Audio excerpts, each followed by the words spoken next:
All righty. Good morning, everybody. Happy Tuesday. We are back. We are so back. And pumped to hang out with my guy Barrett today. Again, we're gonna talk about it today, but just like the power of like in-person networking. I saw Barrett again at Stir Track up in Columbus. And I was like, man, we gotta get you back on the show again. And then of course, obviously you switched to new job. I was like, yeah, man, now is a perfect time. We should definitely hang out. So funny enough, Barrett was like one of the OG guests, like OG guest. I was like, man, when as you said, like 4 years ago. Yeah, it was like 4 or 5 years ago. That's Yeah. crazy. I mean, I've been doing this for 5 years. So you literally were like one of the first OG guests, which is awesome. And I think that's the power of me doing this. And we'll talk about today, like the power of putting yourself out there and networking. I mean, again, Barrett and I've known each other for like 4 or 5 years now. It's good to have you back on, man. It's good to have you back on. It's been a long time coming. For those of you who are tuning in, welcome. I see Jeff trying to make YouTube happen, I guess. I mean, listen, I think LinkedIn, if they actually like put some emphasis around streaming, I think it could be an amazing platform, to be honest with you, but it's kind of gross. It's just kind of laggy. So Jeff, I appreciate you. Yep, there you go. You YouTube gang strong. It's good to see y'all this morning. Roxy, it's good to see you. Mark's good to see you again. It's like I tell everybody, say hey, we'd love to hear from you. This is what I've realized, that this is a networking event. And again, Barrett and I will talk about the power of networking. I've had a bunch of people tell me that like it's amazing the amount of DMs they get after any Torque event that we throw. So again, it's like I tell folks, like, listen, if you tune in every day and you message every guest I have on and just say, hey, it was good to meet you. Let's stay in touch. Sorry on Guidance Counselor 2.0. If you network with everybody in the comments, your network would be pretty tremendous. And so that's what I want for everybody. So please say hey, let us know where you're tuning in from. Before we start today, obviously kind of some housekeeping things. First off, AppRight. Listen, I'm an AppRight hero. Love the folks over at AppRight. Go check them out. Great product. Even though I don't know how to use it, I still think it's great. Also, listen, we got a brand new refresh. We moved kind of the temporary Torque community page over to the torque.dev website. So if you type in torque.community, it's really pretty. It's got like a bunch. It looks nice. It looks very, very nice. Shout out to Jason Torres for helping spearhead that. It's got all of our events. It looks a lot cleaner. So if you haven't checked it out, definitely go check out torque.community. And also too, listen, like, I think one of the things that we consistently hear in our community is like, hey, you guys are doing a lot of things. Like, it's hard to keep up. If you want to be updated on when I go live with guests like Barrett, every morning, or really it's not every morning, it's like twice a week now, please text live. This is actually my number. And I send out a text every time when I go live with amazing guests like Barrett. So would love to have you. Shoot me a text at 615-235-5650. Again, if you're not part of the Discord, Torque Discord, we got a lot of cool things going on. Got a lot of conversations, a lot of chatter. So I'd love to have you as well. And then again, it's great to see everybody this morning. We definitely got the crew here this morning. So Barrett, enough with me yapping, man. Let's give the people what they want. Who are you? What do you do? And obviously, it seems like you're a little bit of a Star Wars fan. Oh yeah, Star Wars and Lego. Yep. I love it. I love it. Yeah. So I mean, as far as me, I've been a professional developer, architect, manager for like 20 years in tech, and about 10 years before that, I'm one of those people who was a midlife career changer. I went back to school in my 30s. I was working retail and factory before that. Got tired of that. Went back and finished my degree, and I've been working in tech ever since. Mostly in the .NET space as a developer, but also doing a lot of JavaScript, SQL. And spent about half of my professional career as a manager, Okay. as well as a developer. So I've done the whole gamut. I've done big companies, startups, everything from government to insurance to consulting, which is what I'm doing now. Yeah. Working for Nimble Pros, I love it. and I'm also a Microsoft MVP for Yeah. .NET and Power Automate. So. That's awesome, man. That's awesome. So a lot to cover today, a lot of different areas, but I think I want to really start with really your last job search, which wasn't a job search. Yeah, it really Which, wasn't. yeah, I which is crazy.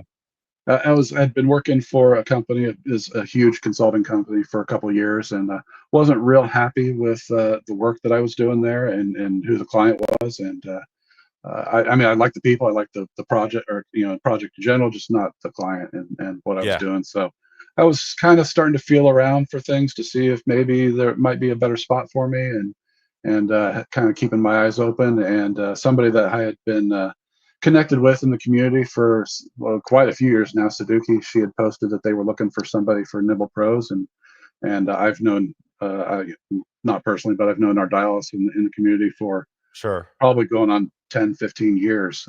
He's Yeah. been huge in the .NET community and the speaking space. He's been a blogger and a speaker forever. He's one of the very first conference talks that I saw when I Oh, went to a really? developer conference was Steve.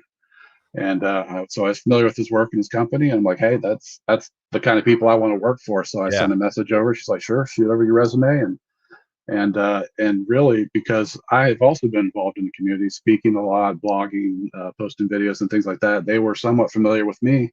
So it really wasn't a whole interview process. It's mainly just getting to know them on a more personal level, getting to meet the team, and just making sure that I was a fit. And because they were familiar with my work, I really didn't have to go through the whole Crazy how that rigmarole works, of isn't it?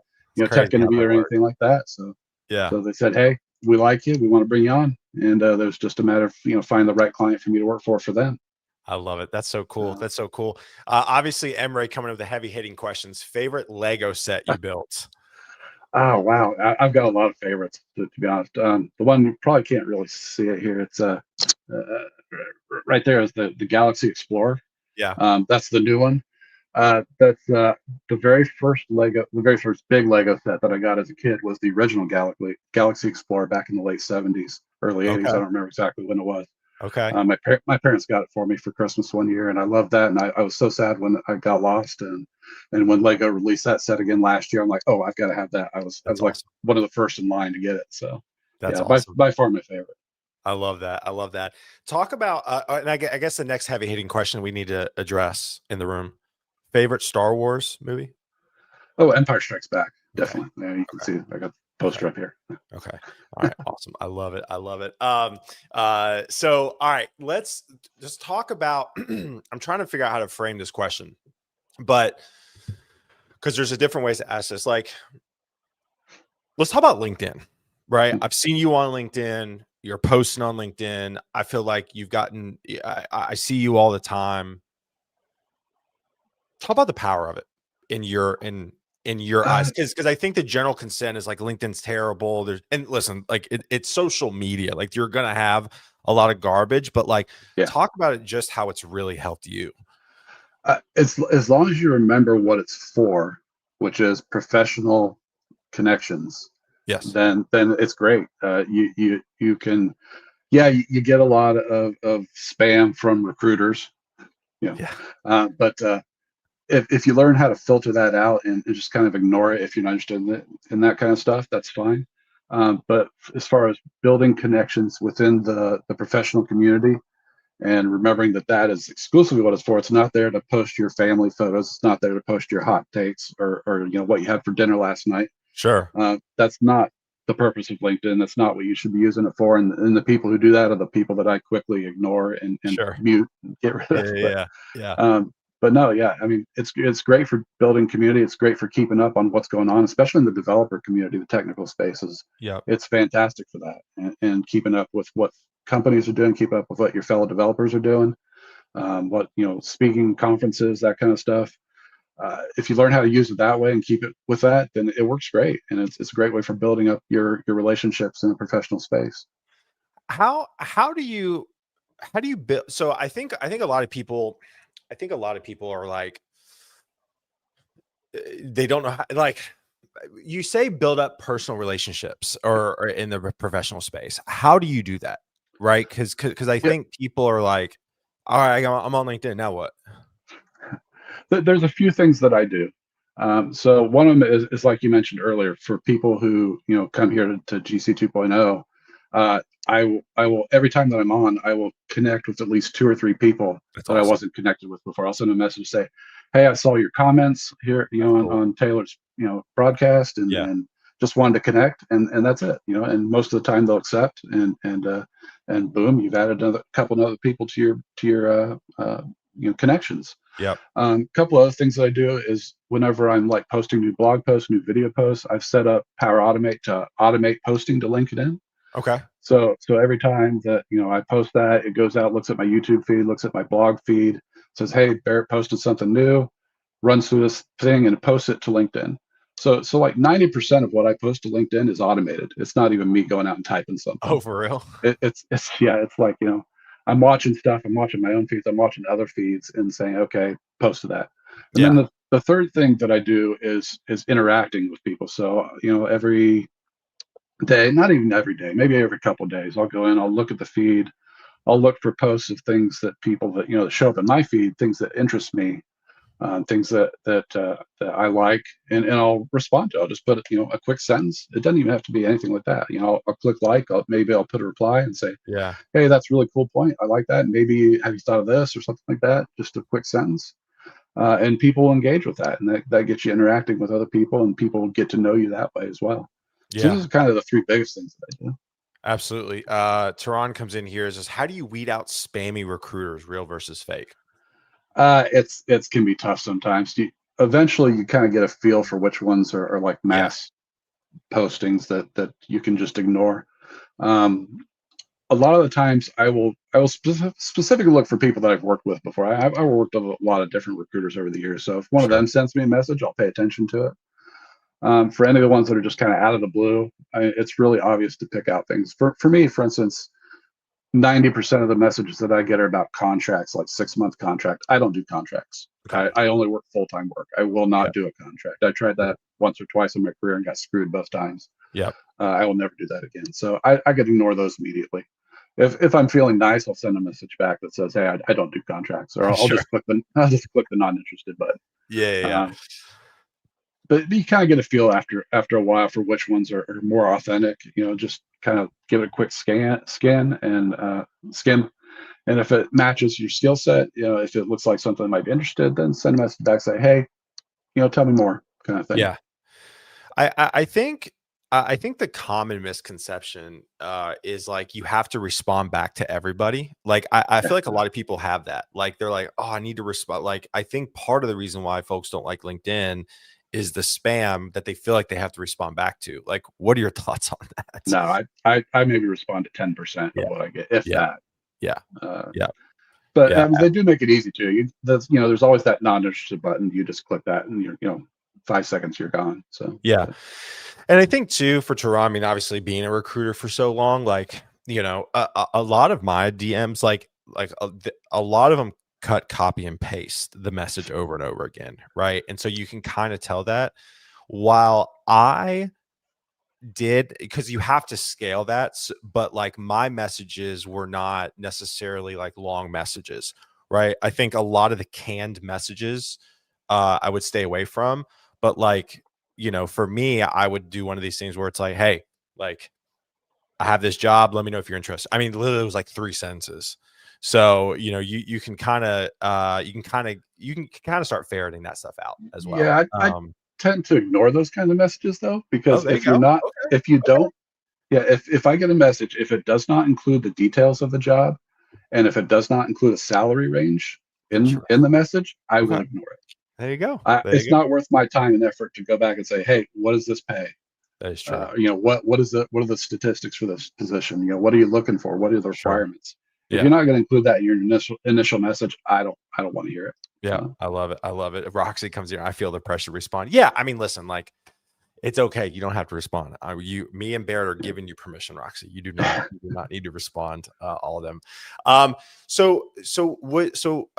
Would you say that? I mean, you essentially got this last job because of LinkedIn. pretty much, yeah, that's part of it, but also because I've been involved in speaking and being involved in the community. So Yeah. going out, speaking at user groups, speaking at conferences, posting content, and making sure that that content is reflected on my LinkedIn, as well as my other social feeds. Sure. That I think goes a long way. When Uh, Let me ask you this. So you're mid career changer, midlife career mm. changer, essentially. If you can kind of think back a little bit, when did it start to click for you? Like when were you like, oh, I need to start speaking at meetups, or I need to start like what was that light bulb moment for you? Yeah, I think it was about probably about 6 or 7 years into my career. Um, Before I went to one of my first conferences. I'd attended a couple of user groups here in Columbus, but I hadn't really gone to a developer conference until probably 5 or 6 years in. And being around a bunch of people who weren't my coworkers, but who were interested in topics, that were out there, and who were there to learn something. Yeah. That you go to a conference because you want to learn something, or because you want to interact with people. You don't the people who are content with their career, which is most of the people I was working with, Yeah. that those are the kind of people that work corporate jobs for 30, 40 years. I don't Sure. understand people like that, but Sure. um that they're all content, so you don't feel that excitement of the industry. You don't feel Yeah. the enthusiasm for the job until you go to these conferences and user groups and get to know these people that are out there looking to learn the next thing, looking to learn something different. Yeah. And that was hey, this is a great group of people. I like being around them. And my career, I hadn't felt really the enthusiasm, but I was very grateful for what it had provided to me to that point. Yeah. And I'm like, maybe I need to start giving back. So it's probably another 5 or 6 years after that before I spoke in my first user group. Okay.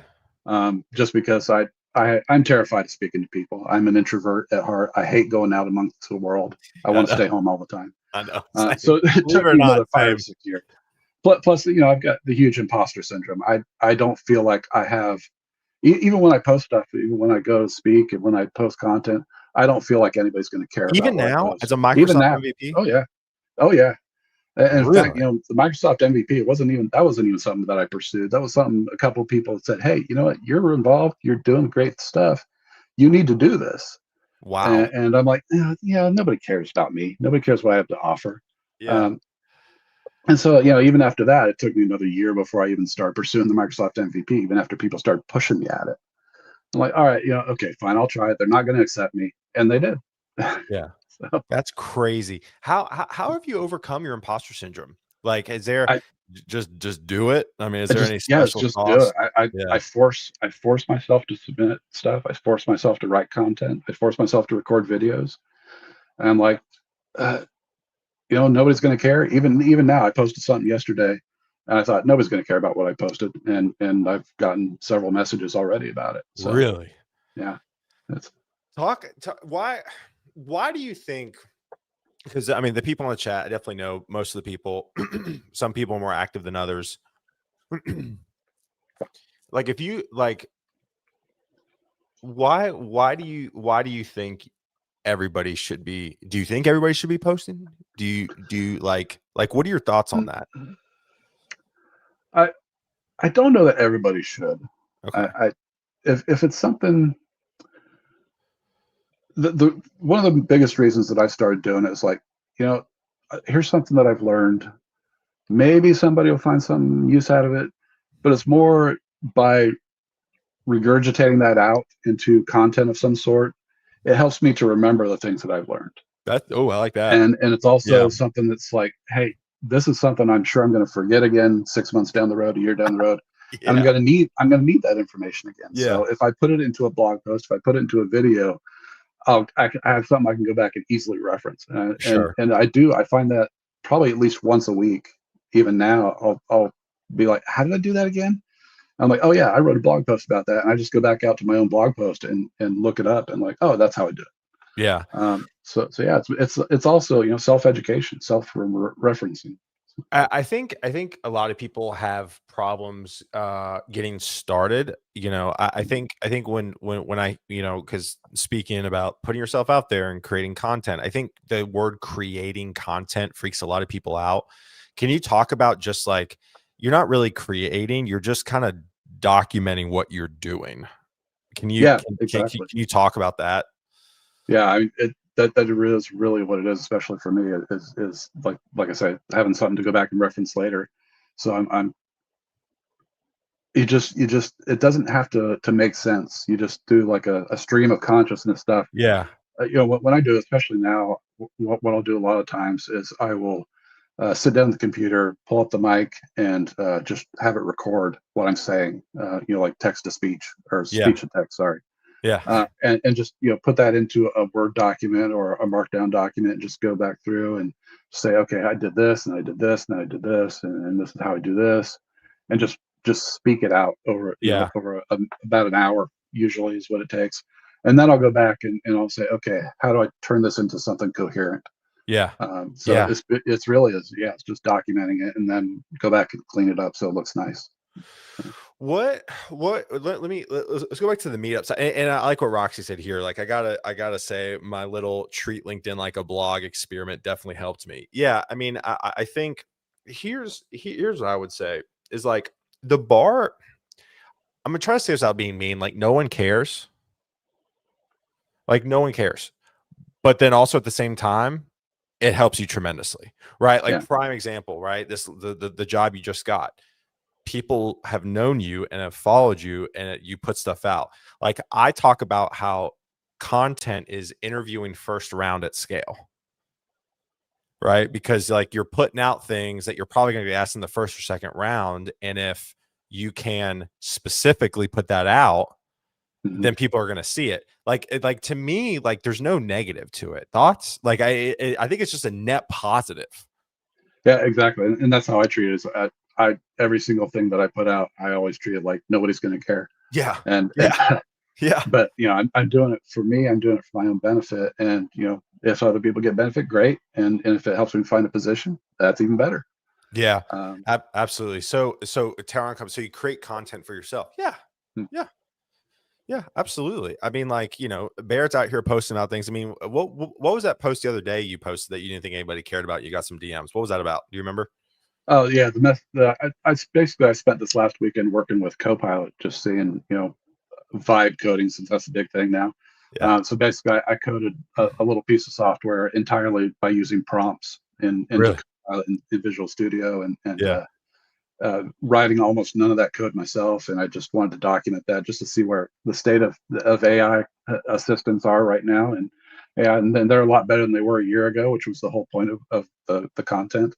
They're still not perfect. They're still not sure, great, but sure. I'm like, yeah, here I'll do this. It's mostly for my own benefit, just to see where it's at. But I'll write about it at the same time. And so I wrote that up and put it out there. And like I said, I've gotten like 6 or 7 messages about it, like people That's saying, "Hey, awesome. that's fantastic. That's great." That's awesome. Yeah. Um, So again, yeah, you're creating it for yourself. You're creating it for yourself for sure. I love it. My definition of creating content is yapping about my Python journey. Yeah, and I love that. And like, exactly. so Yeah. I want to get to this point too. Is that just because no one's interacting with your content doesn't mean people aren't seeing it. Yeah. Like, So like perfect example is my YouTube yes, channel. yes, I have been posting on there for probably 3, 4 years now. The first 3 years, I got maybe a total of 100 views total of all my videos. yeah, In the last year, it is now up near 10,000, and that's all just in the last year. So it just suddenly started picking up about a year ago, no and way. now I'm almost to 10,000 total views on my YouTube feed or my YouTube channel. So That's and huge. the same thing with my personal blog. I've got the Google Analytics statistics. I keep on that. It's the same thing. It was first. I've been doing that for probably 10 years at least, Yeah, maybe even longer. And first 6, 7 years, nothing. And it's over the last 3 years that it's actually picked up. So yeah, don't post it because you're gonna think you're gonna go big really quick. It's not. It's just you got to keep at it. You got to keep going, and eventually, people will start to notice and start picking up on it. yeah. I love that. I love that so much. Yeah, and again, like I don't engage with everything Barrett puts out, but I see it constantly, right? And like now, same thing with you. Like I don't engage with everything, but I see it. Like I think people are so focused, and again, I think it's just human nature, like to get caught up on likes and Yeah, retweets and reposts, and like I understand that's human nature, but man, like the amount that people actually see your stuff is tremendous who do not engage with it. yeah, And so my big encouragement is like Barrett said, man, you've been chopping wood for 3 4 years on YouTube, and it just starts to kind of happen. So I love that. Let me ask you this: when it comes to like meetups and whatnot, um Any advice for people who are scared to show up, how to navigate a meetup if they are a big introvert like ourselves? Yeah, I mean, really, the thing is just go.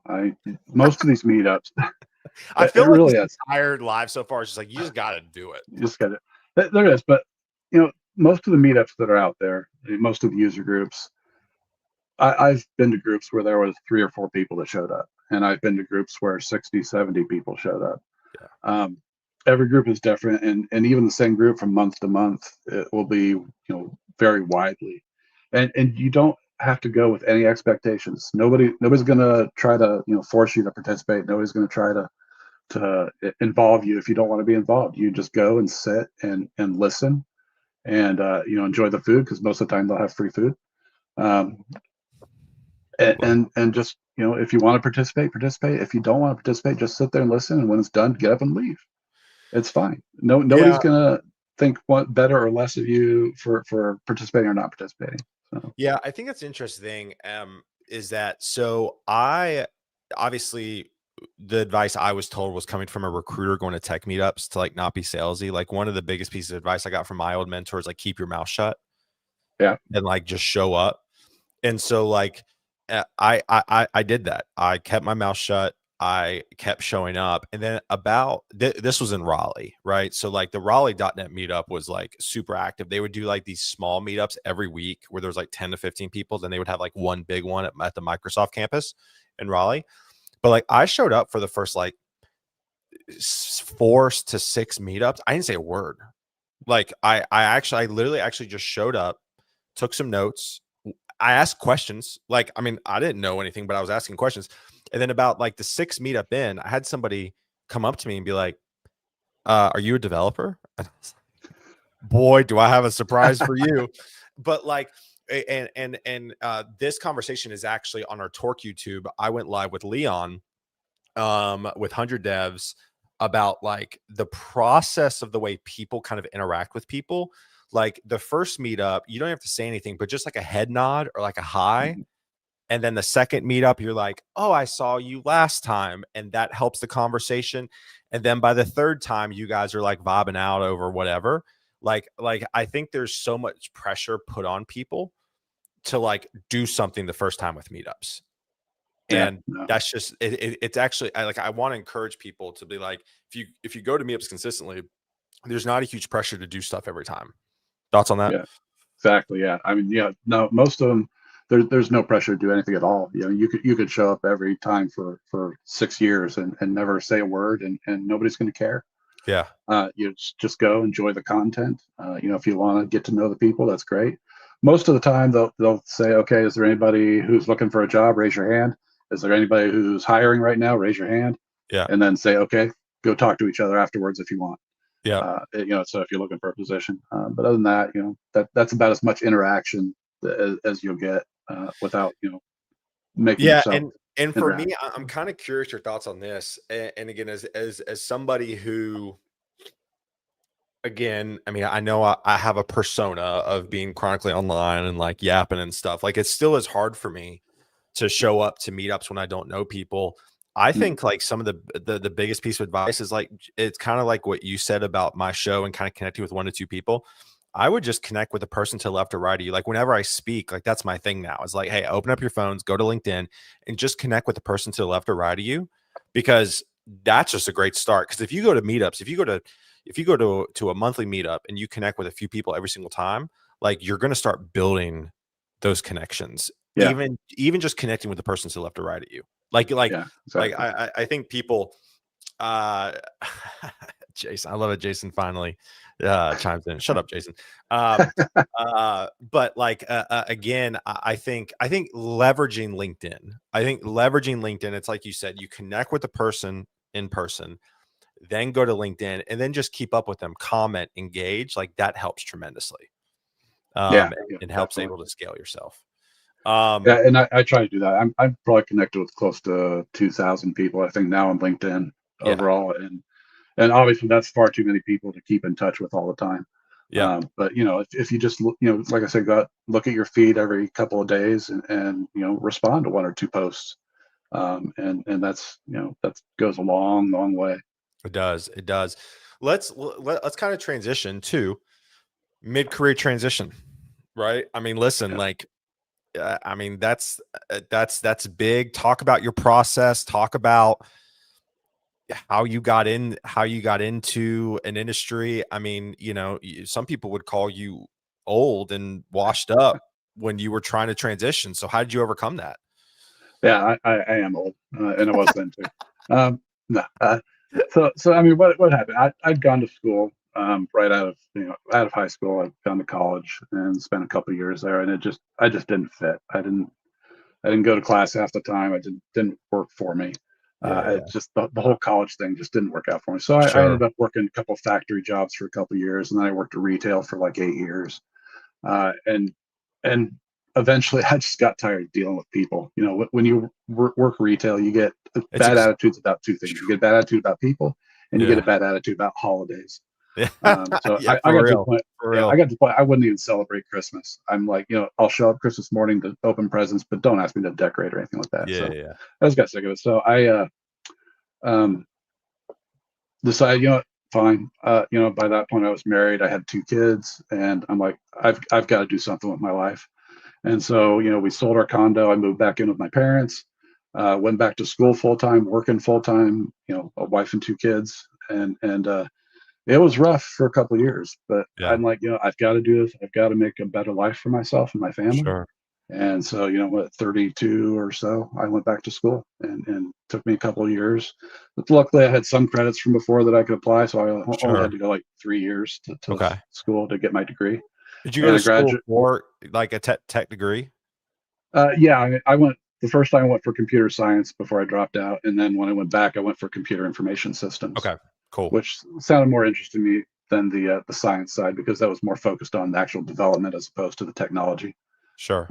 So that was what I wanted to do, and I went back and finished my degree, and my senior year, I one of the kids that I was in a class with said, "Hey, they're looking for interns for this particular state agency," and so my senior year, I got a part-time job working as a developer, level one, Yeah. intern essentially, Yeah. and uh, and that was when the first that was actually my first experience in saying, hey, being involved with the people around you can help you find positions. Yeah. Because if I hadn't spoken up to this kid who was and he was like 19, 20, Yeah. and I Yeah. was like 34 at the time, and but that helped me get into that position and get that job as an intern and get my first tech experience professionally, Yeah. so that by the time that I was ready to graduate, almost a year later, I had a huge advantage over a bunch of my other classmates because none of Sure. them had gotten internships, none of them had any practical experience. So already having that 10 months of experience, I was able to find my first full-time job even before I graduated. Yeah. So like, day one out of school, I had a job ready to go for me. Um, and so, that was kind of my first experience with getting involved in the community, if you want to put it that way. So, So we got Seth saying 32, Jason was 40. yeah, What's never your too late. Never too Yeah, late. yeah. What's your advice for folks? Like, I mean, obviously I have my thought process here, but I want to hear it from you. Like, if people don't go to college and they're just trying to make a career transition now, especially with the age of tech and what's going on now, like, do you have any advice for them at all? It's There's no doubt it's really tough right now. Yeah. The job market sucks Yeah. at the moment.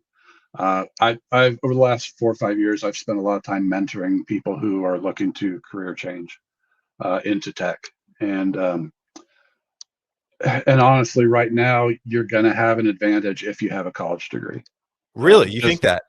I believe that just because I let setting aside doing the content and getting involved in community stuff, but just from a resume standpoint, I think right now you have that advantage if you have that college degree, just because they're doing all these filtering. They're for every position they're getting thousands of resumes Yeah. for a position, and they do a bunch of automatic filtering right out of the bat. And one of the things that a lot of companies are doing right now is they're filtering on degrees. And it doesn't necessarily have to be a tech degree, but I've heard a lot of companies say that if you have some kind of bachelor's degree on your resume, that that's going to get you past the first cut a lot of times Yeah. if you don't have any job experience. And it's unfortunate because it's college degrees. My opinion of that, yeah, it was great at the time, but it's kind of useless these days. It doesn't really help your career from a technical standpoint. Um, but a lot of companies, and not everybody, but a lot of companies, I think, are using that as a filter, and that's Interesting. just one of the filters, just to get down to a reasonable amount of resumes to look at. If somebody doesn't have a college degree and that's not in the cards for them, then what? I think other than that is creating content, whether you're creating, getting involved in things like you know public projects, Okay. things that are out on like GitHub, Yeah. getting involved in these projects that are out there, just so you can get people seeing your name, being involved in some kind of development, and being able to demonstrate that development experience. Yeah. Um, and so that people can go back and look and say, hey, I've noticed your contributions to this project, or things that you're involved in. I've seen you've put out a site where you've got a bunch of samples of your own work and things like that, or things that you've blogged about or talked about. Um, those are the kinds of things that get you noticed these days. Yeah. Beyond that, entry level college degree stuff, like I mentioned. So if you can do that kind of stuff, get involved, put out content for yourself. Those will actually, those are even better, because that will get you past the HR people and Yeah. directly involved in or directly communicating with the people who are in the positions, who are in that team that you're going to be hiring into. Yeah. Those are the people that you want to try to reach. Yeah. That way you do an end run around the HR people, because the HR people, their job is to keep you out. Sure. But their job is not to help you find a job. Their job is to keep you out. So, Yeah. Yeah. um, What would you say you almost have to do the job before you can get the job in today's market? right now, yeah, Yeah. you have to be able to prove that experience one way or the other, even if you don't have a degree, even if you don't have a previous position, if you're just coming in, blind, you have to be able to demonstrate that knowledge, um, somehow. Yeah. And whether that's getting involved in blogging or speaking, or community projects or whatever it is, that's going to go a lot further than anything else. Yeah. Okay, so I'm going to challenge you on this question here. Bachelor's degree in computer science, no real world experience. Somebody who has no degree but has been able to develop something that's working and maybe even has a few users. Who are you looking at in an interview? Oh, I'm taking the person that has experience Yep. every time, Yep. and Yep. who has demonstrated that experience. Yeah, I mean, you can talk about experience, but being able to prove and show that you had that experience, that you've done something, even if it's just for yourself, Yeah. that goes much further than college. Yep. Absolutely. Absolutely. Trey brings up a good question. I honestly, I think this is great. What about entry IT role, IT support, sysadmin, up? I mean, I'm a big fan. I think too many people want to get that first dev job, but what they don't realize is that there's more out there than just being a developer in tech. Oh yeah, yeah, So thoughts on definitely. this? No, yeah. If you can find a position starting as like a QA person or a support person, that gets you in the door, that gets you meeting the people, and that can go a long way towards later being able to say, hey, yeah, I've been doing the support stuff for a year or two, but I also know how to do some coding, and find opportunity. If you can find that support position, find opportunities to write something, whether it's a little script or a little Yeah. software application or Try. something Yeah. like Yeah. that. Yeah. Yep. Do things like that to show that you're more than just that support person, and that'll go a huge way as well. Yep. I love that. Yeah. I mean, I think like, I want to encourage everybody, like everybody just has to get a break, right? Like you just need to get your foot in the door. Yeah, And I think sometimes people are so focused on I want a dev job. I want a dev job. And I know I just said this, but like I want to reiterate it. But it's like, dude, if you've been trying to get a dev job for like a few years now and it's not happening, like it's like you don't let your ego get in the way. yeah, exactly. Like go take, I mean, even prime example, recruiter. There are two guys that I used to work with that were recruiters at Vaco. They are now in tech. One guy is in data at Deloitte, and the other guy is like in data as well at another company here in Nashville. Both of them started as recruiters. And then what happened is that because as a recruiter, your job is to meet people all the time. They built up enough network to then they jumped into tech because they had the relationships. Mhm. Right. So even as a recruiter, I've had multiple people get into tech, into engineering, into development by starting as a recruiter. That's So cool. again, like don't be so headstrong on I got to get my first dev job. I think it needs to change the narrative of I just need to get my first job in tech. Yeah, especially these days, because it's, Yeah. even 5 years ago, you could say you're a developer and somebody would probably hire you. Yep. But right now, no. I mean, you've got to wedge your way in there somehow right now, and however you can get your foot in the door, like you say, that's goes a lot longer than a degree or a boot camp or something like that will right now. Absolutely. So kind of the last topic before I give you kind of some rapid fire questions here. Azure, right? You're a big Azure guy. Yeah. Everybody's talking about AI this, AI that.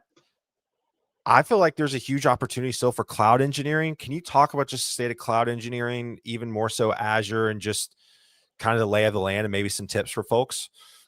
I mean, yeah, there's still a huge demand for that kind of knowledge, and Huge, even as a huge. developer, Yeah. um, you need to know that. And when I was kind of looking for a position last time, and I started, putting out a few resumes before I found this position. Um, the vast majority of what people were looking for was like a cloud engineer or a cloud, administrator kind of position.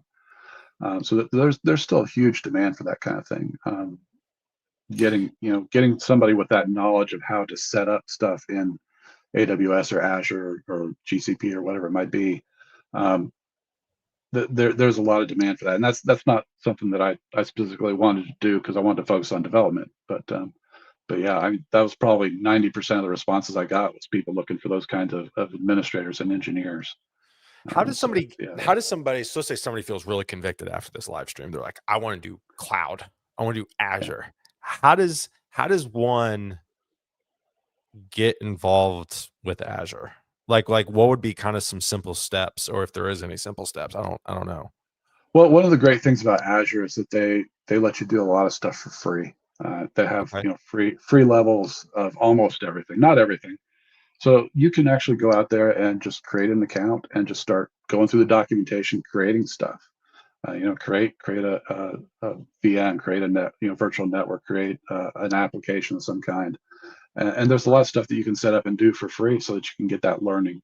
That's awesome. And there's a lot of free stuff. I mean, Microsoft 10 years ago, their documentation was horrible, but they have invested so much in the last 10 years in the Microsoft Learn site. There's so many free courses, free documentation out there that you can literally, get certifications just from their stuff instead of having Yeah. to go out and, like you used to have to do, go out and find courses or find books or things like that. You don't have to do that anymore. They provide it all now, Yep. and there's a ton of knowledge out there to learn from. So yeah, just pick something, however you learn best, whether it's video or text or whatever it might be. Just pick something and start going.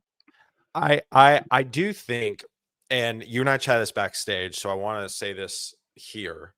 I think there's a huge opportunity. I guess on my eye. There's a huge opportunity. I still think there's not enough demand. No, there's not enough supply for the amount of demand in the Azure space. Yeah, that's true. I feel like so when I was so I lofted this to Barrett backstage to make sure I was right. When I was recruiting at Vaco, when anybody needed an AWS engineer, dude, I could go out and knock on a door next to me and find somebody. But whenever an Azure need came in, my recruiting teams would scramble because it was just really hard to find Azure people. And I still feel like it's that way today. And so if you are watching this or listening to this now in the future and you're interested in cloud engineering, based off what Barrett said, I would get on, start learning, start getting certs. I do think certifications to a certain extent still carry some weight in the cloud space, and start learning Azure stuff. That is Yeah. my 2 cents, because there is still so much demand for it. Thoughts? I would agree with that. Yeah, it's I think it's one of the benefits of being the second place cloud provider is that everybody goes for AWS because it's the biggest in the world. Um, Not nearly as many people will go for like Azure or Google just No. because they're a lot smaller, Yeah. and so yeah, it's like any technology that's second or third place. I mean, like C#. C# is still not the biggest, but it's huge, and there's a Yeah. lot of demand for it. So Yeah. um, Absolutely. I do wanna point out what Lawrence said. Lawrence, it's good to see you, my friend. I actually agree with this. So, I was doing a one-on-one session from a dad who's a senior staff engineer in Nashville. He sent his son to me to do some career counseling, and he's a mechanical engineer at Vanderbilt.